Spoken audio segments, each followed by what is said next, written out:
أبتي علمني القرآن لأعطر منه الأكوان وأرتله وأجوده وأروي من الظمآن. Assalamualaikum warahmatullahi wabarakatuh. Alhamdulillah wassalatu wassalamu ala Rasulillah wa ala alihi wa sahbihi wa man wala amma ba'du. Sahabatku yang dimuliakan Allah Ta'ala, senang dapat kembali berjumpa pada program Iqra Warattil Wartaqi. Pembahasan kita kali ini terkait maratibut tafkhim, tingkatan-tingkatan tafkhim pada huruf-huruf isti'la. Khussa, dad, tin, qidh. Perinciannya kha, sad, dad, ghain, ta, qaf, dan adha. Tingkatan-tingkatan ini dapat kita lihat dari dua segi. Yang pertama, dari segi urutan hurufnya. Sebagaimana kita ketahui bahwasanya huruf-huruf isti'la ada yang memiliki sifat idbaq, dalam hal ini shad, dha, ya. Ada yang tidak memiliki sifat idbaq. Dalam hal ini tiga huruf qaf, kha, dan ghain. Kita katakan huruf-huruf isti'la yang memiliki sifat idbaq itu selalu lebih kuat daripada yang tidak memiliki sifat idbaq. Nah, inilah yang dimaksud maratibut tafkhim, dilihat dari segi urutan-urutan hurufnya. Perinciannya sebagaimana dikatakan Syekh Uthman Sulaiman Murad dalam sebuah bait di Matan Salsabilus Syafi, ya. Beliau mengatakan, wa fakhim isti'la bi tartibin yafi tib dhaifa sidqin dhalla qul ghaira khafi. Urutan huruf-huruf isti'la sebagai berikut. Pertama, ta, ya. Kemudian dad, kemudian shad, kemudian dha, ya, kemudian qaf, kemudian ghain, kemudian yang terakhir adalah al-kha. Urutan-urutan ini disebabkan karena masing-masing huruf memiliki sifat-sifat kuat yang berbeda satu sama lainnya, di mana akan kita ketahui pada segmen yang berikutnya ini. Sahabatku yang dimuliakan Allah Subhanahu wa taala, penjelasan kenapa ketujuh huruf-huruf isti'la memiliki tingkatan-tingkatan tafkhim yang berbeda-beda sebagai berikut. Pertama, huruf ta. Ia dikatakan paling kuat karena memiliki 5 sifat kuat. Kita sebutkan jahar, syiddah, isti'la, idbaq, yang terakhir adalah qalqalah. Tingkatan yang lebih rendah daripada ta yaitu huruf dad, maka ia memiliki 4 sifat kuat. Ya, kita sebutkan lagi jahar, isti'la, idbaq, dan istitalah. Lebih rendah lagi yaitu huruf shad. Kita sebutkan ia memiliki 3 sifat saja, ya. Pertama, isti'la, yang kedua idbaq, yang terakhir as-safir. Lebih rendah lagi yaitu huruf adha, juga memiliki 3 sifat kuat. Yang pertama jahar, ya. Yang kedua isti'la. Yang ketiga al-idbaq. Pertanyaannya, kenapa huruf shad lebih kuat daripada huruf dha padahal sama-sama memiliki 3 sifat kuat? Jawabannya, karena huruf shad memiliki satu sifat yang tidak berlawanan. Dalam hal ini adalah sifat as-safir. Adapun untuk sifat atau huruf dha, az-dha maksud kami, memiliki 3 sifat, semuanya daripada sifat-sifat yang berlawanan sebagaimana kami sampaikan.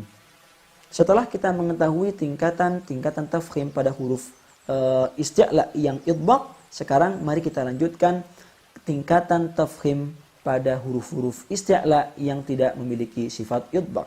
Pertama, huruf qaf. Ia berada pada tingkatan yang kelima karena memiliki 4 sifat kuat.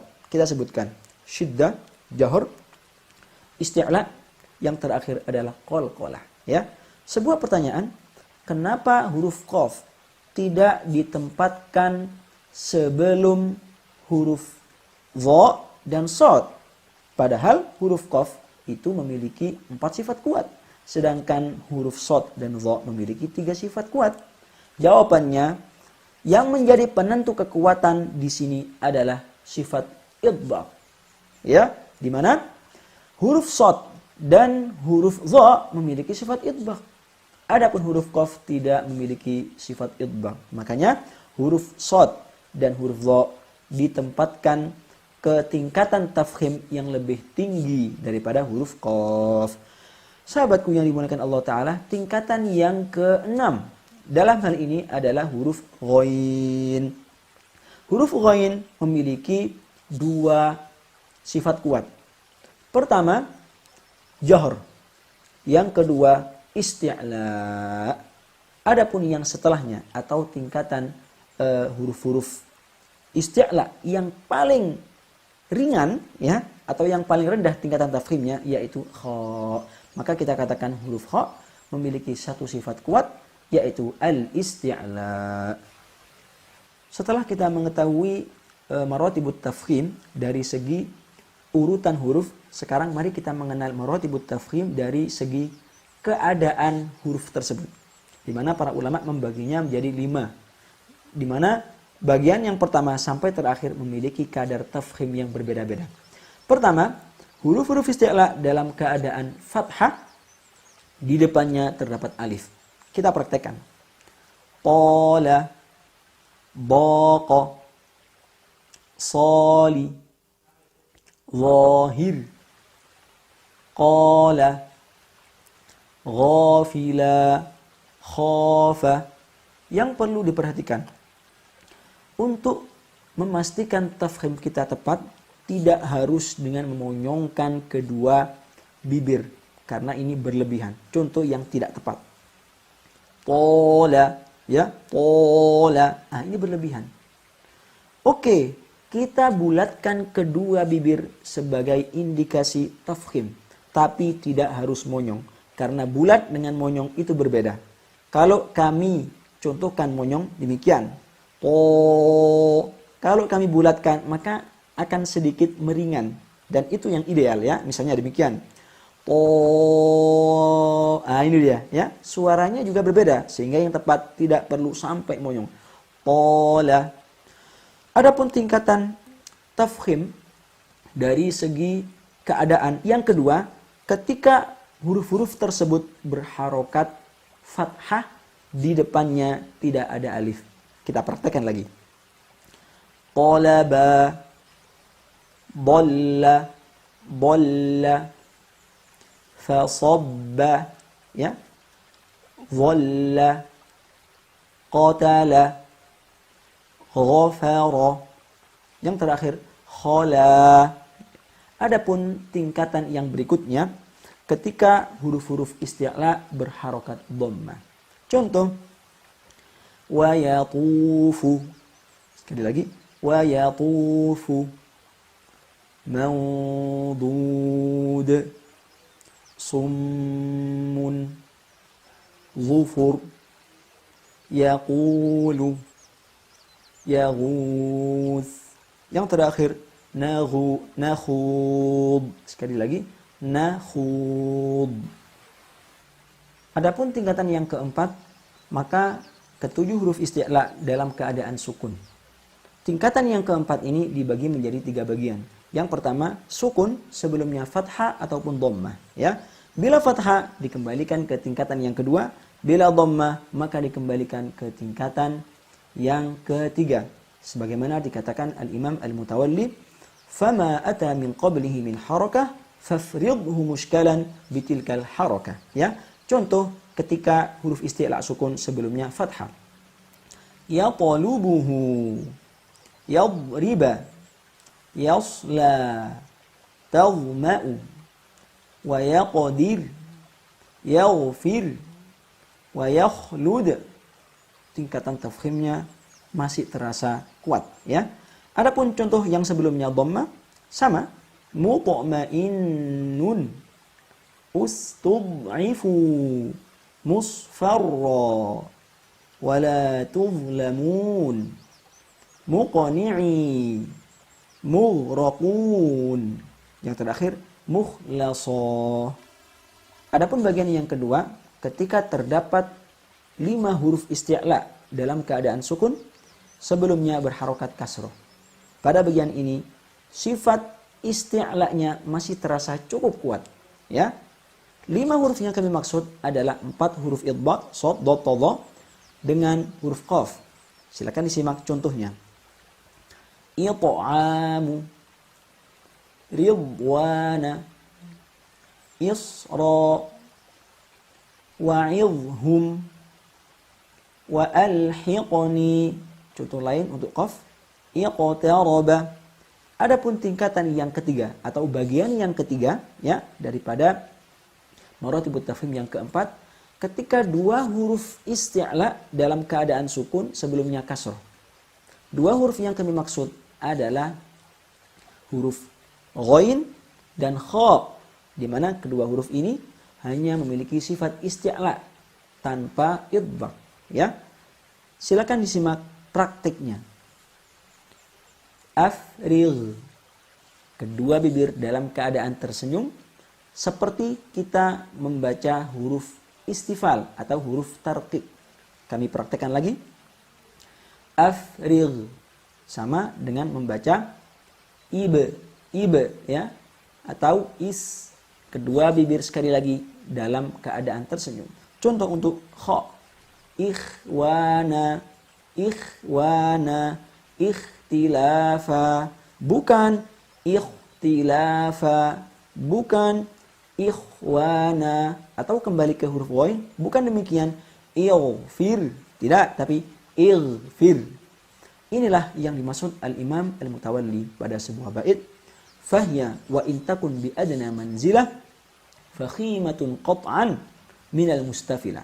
Meskipun pengucapannya seperti kita mengucapkan huruf tarqiq, maka tidak kita mengatakannya ini ditarqiqkan, tapi tetap ditafkhimkan, ditebalkan, namun istilahnya adalah tafkhim nisbi saja ya, karena penisbatannya kepada huruf-huruf isti'la yang ditafkhimkan. Tingkatan yang kelima, ketika ketujuh huruf-huruf isti'la dalam keadaan berharokat kasrah. Dalam praktiknya terjadi perbedaan antara huruf-huruf idbaq dan bukan idbaq. Sebagaimana akan sangat jelas pada contoh-contoh berikut ini. Silakan disimak. Thaybaqa, thaybaqa. Kalau kita hilangkan idbaqnya, maka to kasrah di sini akan seperti ta. Demikian. Tibaqa. Tidak. Karena idbaqnya sangat kuat, maka demikian prakteknya. Thaybaqa. Contoh untuk bod. Boya. Kalau idbaqnya hilang, maka ia seakan-akan seperti huruf dal. Dia, demikian. Yang tepat boya. Contoh untuk shad. Siyama, siyama. Kalau kita hilangkan idbaqnya, maka akan seperti huruf sin. Siyama. Seperti ini. Untuk huruf dha, dhilla. Sekali lagi, dhilla. Kalau kita hilangkan idbaqnya, maka seperti huruf zal, dhilla. Yang demikian ini tidak tepat karena terjadi khata' jali, khata' yang dikategorikan parah dan bisa merubah makna sebuah kata. Setelah selesai kita menyebutkan huruf-huruf isti'la, idbaq yang berharokat kasrah, sekarang huruf-huruf isti'la yang bukan memiliki sifat idbaq. Dalam hal ini 3 huruf, qaf, kha, dan ghaid. Maka dalam keadaan ini kita katakan juga tafkhim nisbi.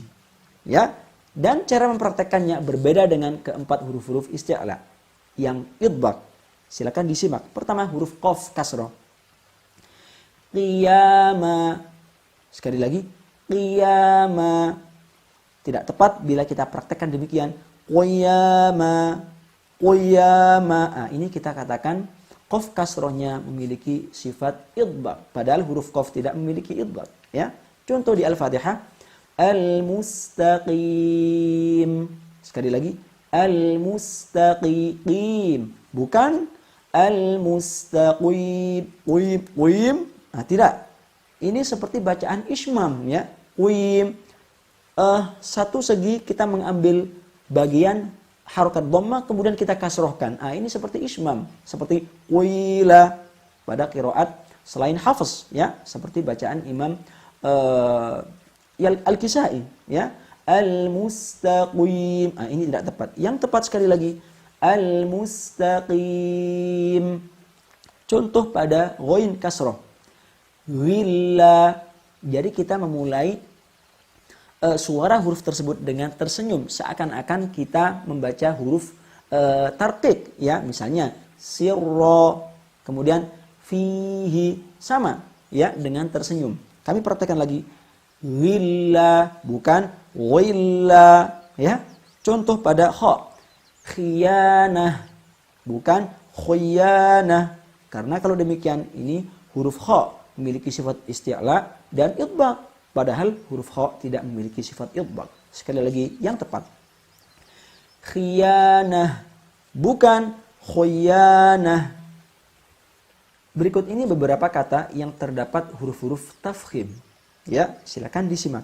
Yang pertama, min qablu. Kita praktekkan yang tepat. Min qablu. Tingkatan tafkhimnya yaitu kedua, ya. Min qablu. Yang tidak tepat min qablu. Ini tidak tepat ya. Berikutnya min qitmir. Kalau tadi qafnya fathah, kalau sekarang qafnya kasrah sehingga tafkhim gunnanya adalah tafkhim nisbi ya.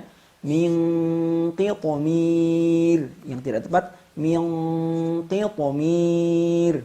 Berikutnya afrigh. Ghainnya dalam keadaan sukun sebelumnya kasrah.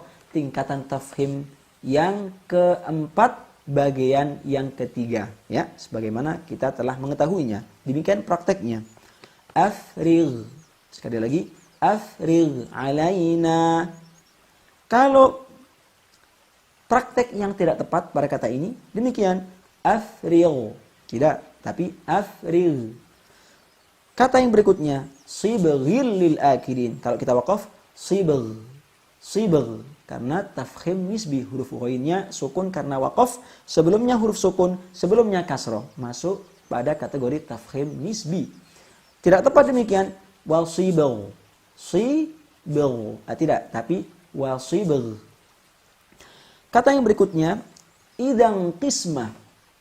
Karena huruf qafnya berharokat kasroh, maka tafkhim nisbi. Demikian, tilka idang qismah. Sekali lagi, tilka idzan qismah, bukan tilka idzan qismah. Beda ya. Kami akan praktekkan dua-duanya secara berkelanjutan supaya bisa dibedakan. Yang pertama, qaf kasra, gunanya kita tafkhim nisbikan. Demikian.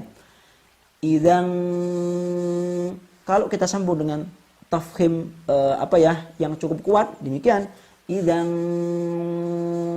memang perbedaannya sangat tipis sekali, tapi para ulama sangat teliti sekali ketika menjelaskan ilmu tajwid. Yang tepat sekali lagi, idzan qismah, bukan idzan qismah. Adapun kalimat atau kata yang berikutnya, min qibalihil adab, sama dengan yang sebelumnya, min qibalih, bukan min qibalih. Berikutnya, Rabbana la tuzigh qulubana. Tetap pada tingkatan tafhim yang keempat, bagian yang ketiga. Karena di sini ghainnya sukun, sebelumnya kasrah. La tuzigh, bukan la tuzigh qulubana. Berikutnya zaighun. Kalau kita waqaf, ghainnya dalam keadaan sukun, sebelumnya ya, maka tafhim nisbi. Demikian kalau waqaf. Zaigh, bukan zaigh. Akan tetapi ketika kita baca wasal, maka ghainnya kita tafkhimkan tafkhim yang ketiga dalam keadaan dhamma.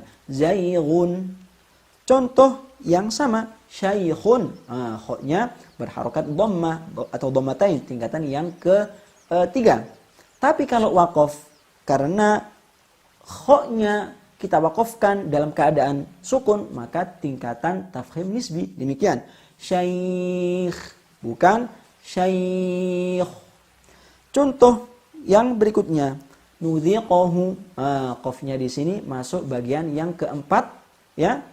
Tingkatan yang keempat, maksud kami bagian yang kedua, sehingga tafkhimnya cukup kuat. Nudhiqahu, nudhiqahu, bukan nudhiqahu, ya. Atau contoh pada iqtaraba. Iqtaraba, bukan iqtaraba. Tidak, karena tingkatan tafkhimnya adalah tingkatan yang keempat, bagian yang kedua.